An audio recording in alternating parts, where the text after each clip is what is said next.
எனக்கு தெரிஞ்சே முன்னாள் மாஜி ஒருத்தர் பேசிகிட்டு இருக்கிறாரு. அவர் செங்கோட்டையனுக்கு ரொம்ப முன்னாடி இப்போ செங்கோட்டையன் இப்போ லேட்டஸ்ட்டாக பேச ஆரம்பித்தவர். எனக்கு தெரிஞ்சு ஒரு 3-4 மாதம் முன்னாடியே ஒரு மாஜி பேசிகிட்டு இருக்காரு. எனக்கு நல்லா தெரியும் அது.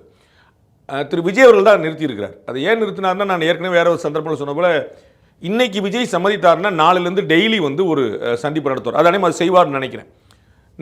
முந்தானேத்து காஞ்சிபுரம் மாவட்ட தொண்டர்கள் சந்திப்பு கூட்டத்தில் அவர் வந்து சொன்னார், திமுகவில் வந்து ஒரே ஒரு குரல் வந்து அவங்கள தற்கொலைலாம் சொல்லாதீங்கன்னு திமுகலேருந்தே உள்ளே எழுந்திருக்கு. இது முதல் தான், இனிமே பாருங்கன்னு எவ்வளோ நடக்குது அப்படின்னு சொல்லி சொன்னார். அப்போ அவர் என்ன, அதில் ஒரு சிக்னல் என்ன அப்படின்னா, இனிமேல் தொடர்ந்து நிறைய பிரபலங்களை உள்ளே கொண்டு வரதுக்கான ஒரு வாய்ப்பு.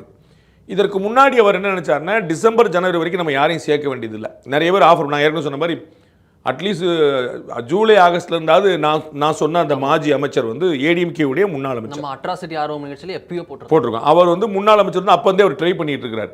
அவர் வந்து எனக்கு தெரிஞ்சது இன்னும் நிறைய பேர் ட்ரை பண்ணிட்டு இருப்பாங்க. அப்போ திரு விஜய் அவர்களும் கொஞ்சம் ஹோல்ட் ஆன் பண்ணி வச்சிருக்காங்க. என்ன காரணம்னா, இப்போ தமிழ்நாடு முழுக்க விஜய் டிராவல் பண்ணும்போது இது அவருக்கு வந்த கூட்டமா இல்லாட்டி வேற மாஜிக்களுக்கு வந்த கூட்டமான்னு தெரியாது.